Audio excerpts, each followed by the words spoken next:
यह अंक जो है 5वें भाग का शेष है, अर्थात यूपीपीएससी पीटी एग्जाम 2022 में टॉपिक जो था, यानी जीएस फर्स्ट में जो 7 टॉपिक दी गई उसमें तीसरी टॉपिक भारत में विश्व भूगोल के 5वें अंक का शेष जो भाग है इस अंक में दिया जा रहा है। यह बहुत संक्षिप्त अंक है इसका, तो इसको देखते हैं। इसमें 142 जो कि 5वें भाग में इसकी कुछ व्याख्या की गई थी, इसको पूर्ण व्याख्याएं देखते हैं। 142 शुरू होता है, निम्नलिखित में से कौन सा एक सही सुमेलित है? इसमें जो है केरला जो रबड़ है ये सही सुमेलित है, शेष इसके 3 जो है सही सुमेलित नहीं है। इसकी चर्चा हम कर चुके थे, विस्तृत व्याख्या वहाँ पर अधूरी रह गई थी, तो यहाँ पर इसकी विस्तृत व्याख्या देखते हैं। तो इसमें जो केरला है यह रबड़ प्रोडक्शन, यानी भारत की रबड़ प्रोडक्शन में इसका एकाधिकार है। लगभग 90% से ज़्यादा जो रबड़ का प्रोडक्शन होता है वो केरला में, यानी केरला अकेले करता है। और दूसरे स्थान पर जो भारत में रबड़ का प्रोडक्शन होता है वो त्रिपुरा में होता है। यानी जो 7 सिस्टर स्टेट पूर्वोत्तर के 7 राज्य हैं उसमें त्रिपुरा जो है, त्रिपुरा जो कि 3 तरफ से बांग्लादेश से घिरा हुआ है, वह त्रिपुरा जो है रबड़ प्रोडक्शन में भारत में दूसरे स्थान पर इसका स्थान है। जबकि गेहूं के प्रोडक्शन में हमने देखा था कि गेहूं के प्रोडक्शन में जो भारत के जो शीर्ष राज्य हैं, यानी गेहूं के प्रोडक्शन में नंबर 1 स्थान पर जो है अपना उत्तर प्रदेश है, यानी यूपी है। दूसरे स्थान पर मध्य प्रदेश है। तीसरे स्थान पर पंजाब है गेहूं के प्रोडक्शन में। और जबकि हमने जूट के प्रोडक्शन में देखा था, यानी जूट एवं मेस्ता जो प्रोडक्शन उसमें फर्स्ट पोजीशन पर जो था वह पहले पोजीशन पर वेस्ट बंगाल, दूसरे स्थान पर असम, तीसरे स्थान पर जो है बिहार था जूट प्रोडक्शन में। आज जबकि चाय के प्रोडक्शन में देखें, चाय के प्रोडक्शन में जो है पहले स्थान पर जो है, चाय के प्रोडक्शन में भारत में पहले स्थान पर जो है वो असम है, दूसरे स्थान पर वेस्ट बंगाल है। इस टॉपिक से संबंधित अगला महत्वपूर्ण प्रश्न देखें तो इसमें 144 नंबर है। नीचे 2 वक्तव्य दिए गए हैं, एक को अभिकथन ए तथा दूसरे को कारण आर कहा गया है। इसमें अभिकथन ए को देखते हैं। भूमध्य सागरीय जलवायु के क्षेत्रों में वर्षा शीत ऋतु में होती है। कारण आर देखते हैं, गर्मियों में ये क्षेत्र शुष्क स्थलीय हवाओं के प्रभाव में रहते हैं। नीचे दिए गए कुछ सही उत्तर का चयन कीजिए, तो इसका आंसर जो है वह डी है। डी का मतलब ए तथा आर दोनों सही हैं। आर ए की सही व्याख्या करता है, आर जो है ए की सही व्याख्या करता है। इसका आंसर है भूमध्य सागरीय जलवायु के क्षेत्र में वर्षा शीत ऋतु में होती है, ये सही कथन है। और गर्मियों में ये क्षेत्र शुष्क स्थलीय हवाओं के प्रभाव में रहते हैं, ये भी सही है। और ये व्याख्या भी करते हैं दूसरे का, तो इसका आंसर डी हुआ। इसकी विस्तृत व्याख्या देखने का प्रयास करते हैं। इसकी विस्तृत व्याख्या देखते हैं कि इसकी विस्तृत व्याख्या क्या है। तो भूमध्य सागरीय यानी भूमध्य सागरीय या रूम सागरीय जलवायु, भूमध्य सागरीय जलवायु को जो है रूम सागरीय जलवायु भी कहते हैं। इस प्रकार की जलवायु 30 डिग्री से 45 डिग्री अक्षांशों के मध्य भूमध्य सागरीय प्रदेश एवं महाद्वीपों के पश्चिमी तटों पर पाई जाती है। यहाँ गर्मी व जाड़े की 2 स्पष्ट ऋतुएं मिलती हैं। गर्मियों में अधिक गर्मी नहीं पड़ती एवं औसत तापमान 20 डिग्री सेल्सियस से 26 डिग्री सेल्सियस तक पाया जाता है। जाड़ों में भी अधिक ठंड नहीं पड़ती एवं औसत तापमान 5 डिग्री सेल्सियस से 15 डिग्री सेल्सियस तक मिलते हैं। वार्षिक तापांतर 10 डिग्री सेल्सियस से 15 डिग्री सेल्सियस तक रहता है। दैनिक तापांतर अधिक रहता है। कहने का आशय हुआ कि ये जो भूमध्य सागरीय जलवायु है या रूम जलवायु है, रूम सागरीय जलवायु है, यह जो है 30 डिग्री से 45 डिग्री अक्षांशों के मध्य ये पाई जाती हैं एवं महाद्वीपों के पश्चिमी तटों पर पाई जाती हैं। यानी ये 30 डिग्री से 45 डिग्री के अक्षांशों के मध्य इस प्रकार की जलवायु पाई जाती है। और यह महाद्वीपों जो 7 महाद्वीप हैं वो महाद्वीपों के देखें तो ये पश्चिमी तटों पर पाई जाती हैं महाद्वीपों के। और इसमें देखें तो वर्षा जाड़ों में होती है और मुख्यतः चक्रवाती प्रकार की होती है। वार्षिक वर्षा 40 सेंटीमीटर से 80 सेंटीमीटर तक हुआ करती है। यहाँ पर हम देखें जो इसका कथन है, भूमध्य सागरीय जलवायु के क्षेत्र में वर्षा शीत ऋतु में होती है। तो यही हमने देखा कि वर्षा जाड़ों में होती है और मुख्यतः चक्रवाती प्रकार की होती है। और वार्षिक वर्षा जो है ये 40 सेंटीमीटर से 80 सेंटीमीटर हुआ करती है और यह जाड़ों में होती है। 40 से 80 सेंटीमीटर तक वार्षिक वर्षा का इसका क्रम है और ये चक्रवाती प्रकार की वर्षा होती है। और इसमें देखें तो जो इसका कारण आर है, गर्मियों में ये क्षेत्र शुष्क स्थलीय हवाओं के प्रभाव में रहते हैं। तो इसमें सिराको जो है सिराको जो यह एक स्थलीय पवन है। सिराको यह सहारा मरुस्थल से भूमध्य सागर की ओर बहने वाली गर्म हवा है। जब यह भूमध्य सागर पार करती है तो आर्द्र हो जाती है और इटली पहुंच जाती है। इसके अन्य स्थानीय नाम भी हैं, जैसे खमसिन मिस्र में, गिबिली लीबिया में, चिली ट्यूनिसिया में, लेस्ट मैड्रिया में, सिराको इटली में, लेबेक स्पेन में। अभी हमने बताया ये सिराको जो है स्थानीय गर्म पवन है और ये जो है गर्मियों में शुष्क, यही व्याख्या हमने देखा, गर्मियों में ये क्षेत्र शुष्क स्थलीय हवाओं के प्रभाव में रहते हैं। तो ये सिराको नामक जो एक शुष्क स्थलीय पवन है या गर्म पवन है, ये इसके प्रभाव में रहते हैं। जबकि यहाँ पर हमने देखा कि जाड़ों में जो यहाँ पर वर्षा होती है और वार्षिक वर्षा जो होती है वो हमने देखा, यानी जो वार्षिक वर्षा है वो 40 सेंटीमीटर से 80 सेंटीमीटर के बीच में होती है, चक्रवाती प्रकार की, और वर्षा जाड़ों में होती है। इस प्रकार से दोनों ही कथन सही हैं और एक दूसरे की व्याख्या भी करते हैं। कुछ अन्य महत्वपूर्ण गर्म हवाओं के बारे में देखें तो लू को हम जानते हैं कि उत्तर भारत में है, शामून जो है ईरान में है, इसके बाद गारिच जो है दक्षिण पूर्वी ईरान में है, वर्गस जो है दक्षिण अफ्रीका में है, अयाला जो है फ्रांस में है, ट्राइमोंटेन जो है मध्य यूरोप में है। ये जो है कुछ गर्म हवाएं रहे हैं। इसके बाद वेरी वेरी इंपॉर्टेंट जो एग्जाम में अक्सर पूछा जाता है तो स्थानीय शीतल हवाओं के बारे में पूछा जाता है। तो इसमें देखते हैं जो बिलीवाब शीतल स्थानीय हवा है यह अलास्का में है, बोरा जो है एड्रियाटिक तट पर है, मिस्ट्रल जो स्पेन और फ्रांस में है, बुरान जो है रूस में है, इसके बाद मेस्ट्रल जो है उत्तरी इटली में है, willy willy very very important है, विली विली ऑस्ट्रेलिया की स्थानीय शीतल हवा है, और बाइज जो है दक्षिणी फ्रांस की है, पैम्पीरो जो है अर्जेंटीना की है। इसी प्रकार से देखें नार्टी जो है संयुक्त राज्य अमेरिका की है, नार्दन भी संयुक्त राज्य अमेरिका की है, पेनेल्टी जो है दक्षिण अफ्रीका की है, और पाइपागयो जो है मैक्सिको की स्थानीय शीतल हवाएं हैं। कुछ अन्य को देखें तो चिनूक जो स्थानीय पवन यानी गर्म हवा के बारे में देखें, स्थानीय स्थानीय प्रमुख गर्म हवा देखें तो चिनूक है। यह संयुक्त राज्य अमेरिका और कनाडा के रॉकी पर्वत श्रेणी में पूर्वी ढाल के साथ चलने वाली गर्म या शुष्क पवन है। इसके बाद फान देखें तो ये आल्प्स पर्वत के उत्तरी ढाल के नीचे उतरने वाली गर्म या शुष्क हवा है। इसका सर्वाधिक प्रभाव स्विट्जरलैंड में होता है। इसके बाद हरमट्टन देखें यानी हरमटन देखें तो यह सहारा रेगिस्तान की उत्तर पूर्व दिशा में चलने वाली गर्म एवं शुष्क हवा है। यह पवन सहारा से गिनी तट की ओर बहती है। गिनी तट पर इसे डॉक्टर हवा भी कहा जाता है। एग्जाम पूछा सकता है कि डॉक्टर हवा किसे कहते हैं, तो यह हो जाता है हरमट्टन। हरमट्टन जो हवा है इसको डॉक्टर हवा भी कहा जाता है। इसके बाद इसमें देखें तो सांता आना है। सांता आना है दक्षिणी कैलिफोर्निया में सांता आना घाटी में चलने वाली गर्म एवं शुष्क धूल भरी आंधी है। शामल देखें तो ये इराक था फारिस खाड़ी में चलने वाली गर्म एवं शुष्क हवा है। इसके बाद देखें नार्वेस्टर या न्यूजीलैंड में उच्च पर्वतों से उतरने वाली गर्म एवं शुष्क हवा है। इसके बाद ब्रेक फीडर देखें ऑस्ट्रेलिया के विक्टोरिया प्रांत में चलने वाली गर्म एवं शुष्क हवा है। इसके बाद ब्लैक रोलर देखें तो उत्तरी अमेरिका के विशाल मैदान में दक्षिणी पश्चिमी उत्तरी पश्चिमी तेज धूप भरी चलने वाली आंधी। इसके बाद सीमूम देखें तो अरब रेगिस्तान में बहने वाली गर्म एवं शुष्क हवा है।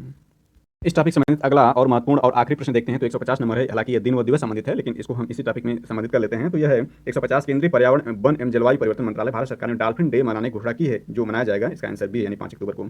इसको समझते हैं तो 25 मार्च 2022 को राष्ट्रीय वन्य जीव बोर्ड की अस्थायी समिति की 67वीं बैठक में ऐसा ये फैसला लिया गया कि 5 अक्टूबर को जो है डॉल्फिन डे मनाया जाएगा। और जिसकी अध्यक्षता यानी 25 मार्च 2022 को राष्ट्रीय वन्य जीव बोर्ड की अस्थायी समिति की जो 67वीं बैठक की गई उसकी अध्यक्षता पर्यावरण मंत्री भूपेंद्र यादव ने की। और उसी में यह फैसला लिया गया कि 5 अक्टूबर को डॉल्फिन डे मनाया जाएगा। और इसका उद्देश्य देखें तो उद्देश्य यही है कि डॉल्फिन के संरक्षण के लिए जागरूकता पैदा करने के लिए यह एक ऐतिहासिक कदम है। और इसमें देखें तो गंगा नदी में डॉल्फिन पाई जाती है। गंगेटिक डॉल्फिन उन 4 फ्रेश वाटर डॉल्फिन में से एक है जो पूरे विश्व में पाई जाती है। यह भारत में गंगा और ब्रह्मपुत्र तथा उससे जुड़ी नदियों में पाई जाती हैं। यह ज़्यादातर गहरे पानी में और नदियों के मिलान पर पाई जाती हैं। यह अपना प्राकृतिक वास मगरमच्छ, फ्रेश वाटर कछुओं और आर्द्रभूमि पक्षियों के साथ साझा करती हैं। IUCN इन्हें रेड लिस्ट सूची में संकटग्रस्त इंडेंजर्स वर्ग में रखा है। IUCN के अनुसार इनकी वर्तमान संख्या लगभग 1200 से 1800 के मध्य बची हुई है। IUCN की रेड सूची के अनुसार घड़ियाल को गंभीर रूप से विलुप्त प्राय यानी क्रिटिकली इंडेंजर्ड तथा मगरमच्छ को अति संवेदनशील नाजुक वनरेबल दर्जा प्राप्त है। और इनकी संख्या में तीव्र वृद्धि में कोई संकेत प्राप्त नहीं हुआ। ज्ञात है कि कई डॉल्फिन संयोग से मछली पकड़ने वालों के जाल में फंस जाती हैं और इसे बाई कैच कहते हैं। गंगा नदी डॉल्फिन का वैज्ञानिक नाम प्लास्टैनिस्टा गंगेटका है। यह एक स्तनधारी है। वर्ष इंपॉर्टेंट है, इसमें देखें इंपॉर्टेंट यह हो जाता है कि जो गंगा नदी में डॉल्फिन पाई जाती है उनका वैज्ञानिक नाम देखें तो प्लास्टैनिस्टा गंगेटका है और ये एक स्तनधारी है। वर्ष 1997 में गंगा नदी डॉल्फिन संरक्षण कार्यक्रम आरंभ किया गया। डॉल्फिन को भारत का राष्ट्रीय जल जीव या नेशनल एक्वाटिक एनिमल घोषित किया गया। नेशनल एक्वाटिक एनिमल घोषित किया गया। राष्ट्रीय जल जीव जो है डॉल्फिन, गंगा डॉल्फिन को घोषित किया गया। डॉल्फिन को भारत का राष्ट्रीय जल जीव घोषित किया गया और 1997 में गंगा नदी डॉल्फिन संरक्षण कार्यक्रम शुरू किया गया। जैसा कि हम जानते हैं कि पर्यावरण संरक्षण कानून 1986 में बनाया गया। पर्यावरण संरक्षण कानून 1986 में बनाया गया। इसी के तहत राष्ट्रीय गंगा नदी बेसिन प्राधिकरण national Ganga river basin authority गठन किया गया और फरवरी 2000 में इसका गठन हुआ। इसके अध्यक्ष भारत के प्रधानमंत्री होते हैं और उन राज्यों के मुख्यमंत्री जिनसे गंगा होकर बहती है, गंगा 5 राज्यों में होकर बहती हैं, तो 5 राज्यों के जो मुख्यमंत्री होंगे इस प्राधिकरण के सदस्य होते हैं। इस प्राधिकरण का उद्देश्य गंगा नदी के संरक्षण को सुनिश्चित करना है। जैसा कि हम जानते हैं गंगा नदी जो भारत की सबसे बड़ी या सबसे लंबी नदी है और उत्तर प्रदेश के अंतर्गत देखें तो गंगा नदी जो है उत्तर प्रदेश के 28 जिलों से प्रभावित होती हैं और ये भारत के 5 राज्यों यानी उत्तराखंड, उत्तर प्रदेश, बिहार, झारखंड और वेस्ट बंगाल से प्रभावित होती हैं। और उत्तर प्रदेश में यह यूपी के बिजनौर जिले से प्रवेश करती हैं उत्तर प्रदेश में। और इसमें देखें तो देश की 40% पॉपुलेशन जो है गंगा बेसिन में पाई जाती है। 2525 किलोमीटर दूरी तय करके जो यह है भारत की सबसे बड़ी नदी है जिनकी लंबाई 2525 किलोमीटर दूरी तय करके यह बंगाल खाड़ी में गिरती हैं। जबकि देखें यमुना नदी जो है उत्तर प्रदेश में सहारनपुर जिले से प्रवेश करती है।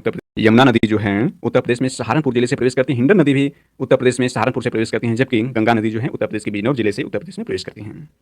और गंगा जी के बारे में देखें तो देवप्रयाग जो है यहाँ पर अलकनंदा में भागीरथी का संगम स्थित है। यानी जहाँ भागीरथी और अलकनंदा का संगम होता है वहाँ देवप्रयाग है। और जहाँ मंदाकिनी और अलकनंदा का संगम है वहाँ पर रुद्रप्रयाग है। और जहाँ पर अलकनंदा नदी बद्रीनाथ से बहती हैं, यानी अलकनंदा नदी बद्रीनाथ से बहती हैं, वो अलकनंदा में चमोली, टिहरी और पौड़ी गढ़वाल जिले से होकर बहती हैं अलकनंदा। इसके बाद इंपॉर्टेंट इसमें देखें तो गोमती नदी का उद्गम क्षेत्र गोमलताल फुल्लर झील जिला पीलीभीत उत्तर प्रदेश में है। यह गंगा नदी की एकमात्र सहायक नदी जिनका उद्गम मैदान में है। यानी गोमती जो है एकमात्र गंगा की सहायक नदी जिनका उद्गम जो है मैदान से है। और गंगा की सब रिवर्स या प्रमुख सहायक नदियां देखें तो इसमें यमुना, रामगंगा, गोमती, घाघरा, सोन, दामोदर और सप्तकाशी है। और इसमें जानकारी के रूप में देखें देश में सर्वाधिक राज्यों की सीमा बहने वाली नदियां देखें तो सबसे पहले स्थान पर गोदावरी है। गोदावरी जो दक्षिण भारत की सबसे बड़ी नदी गोदावरी है। यह जो है इनकी लंबाई यदि देखें गोदावरी की तो 1465 किलोमीटर है और यह दक्षिण भारत की सबसे लंबी नदी है। तो इसमें देखें देश में सर्वाधिक राज्यों की सीमा बनने वाली नदियां में फर्स्ट गोदावरी है, ये भारत के 6 राज्यों से होकर बहती हैं। सेकंड का स्थान पर गंगा जी हैं, ये भारत के 5 राज्यों में होकर बहती हैं। तीसरे स्थान पर यमुना है, ये भी भारत के 5 राज्यों में बहती हैं। और चौथे स्थान पर कृष्णा है, ये भारत के 4 राज्यों में बहती हैं। इसके बाद 5वें स्थान पर सोन है, ये भी भारत के 4 राज्यों में बहती हैं। और दक्षिण भारत की गंगा कावेरी को कहा जाता है, जिसकी लंबाई देखें तो 800 मीटर है, और दक्षिण की गंगा गोदावरी कहा जाता है, और जिसकी लंबाई हमने देखा कि ये दक्षिण भारत की सबसे लंबी नदी है। इनको गोदावरी को वृद्ध गंगा या दक्षिण की गंगा भी कहा जाता है। और कुछ जानकारी देखें तो इसमें बेतवा नदी जो है झांसी के निकट, ये झांसी के निकट है। बेतवा नदी जो है झांसी के निकट बाएं भाग से यमुना मिलती हैं। इस पर देखें तो महत्वपूर्ण बांध जो है माटा टीला बांध है, पारिछा बांध है, और सुकमा डुकमा बांध जो है बेतवा नदी पर है। और इसमें देखें तो जो है तुंगभद्रा नदी जो है कृष्णा की सहायक नदी है के तट पर विरूपाक्ष मंदिर है। यह जो है शिव को समर्पित मंदिर है, चालुक्य वंश से संबंधित है। और विरूपाक्ष मंदिर जो है यह हम्पी कर्नाटक में स्थित है। और इसमें देखें तो सिंधु नदी द्वारा जो जिला दर्रे का निर्माण होता है, और सतलज द्वारा जो होता है शिपकिला शिमला से तिब्बत जुड़ा हुआ है। कहने का सही हुआ कि सतलज द्वारा जो होता है शिपकिला दर्रे का निर्माण होता है, और शिपकिला जो है शिमला से तिब्बत को जोड़ता है। और देखें तो जो पोंग बांध है यह ब्यास नदी बनाया गया है, यह हरियाणा, राजस्थान और पंजाब की योजना है, यानी इससे जो होता है हरियाणा, पंजाब और राजस्थान जो 3 राज्य हैं इससे लाभान्वित होते हैं पोंग बांध से, जो ब्यास नदी बनाई गई है। इसके बाद एक और महत्वपूर्ण नदी देखें तो शारदा नदी है, इसको काली गंगा भी कहते हैं, यानी शारदा नदी जो है इसको काली गंगा भी कहते हैं। यह मिलाम हिमनद उत्तराखंड के कुमाऊं प्रक्षेत्र में अवस्थित मुख्य हिमनद है। इसी से इस नदी का उद्गम होता है, यानी शारदा नदी का उद्गम होता है। और एक महत्वपूर्ण देखें चिनाब नदी पर, जो कि 5 नदियां हैं, जिसमें यानी जो देखें मुख्य 5 नदियां हैं, जिसमें सिंधु नदी जो है पाकिस्तान में है, कुछ भाग जो है भारत में है।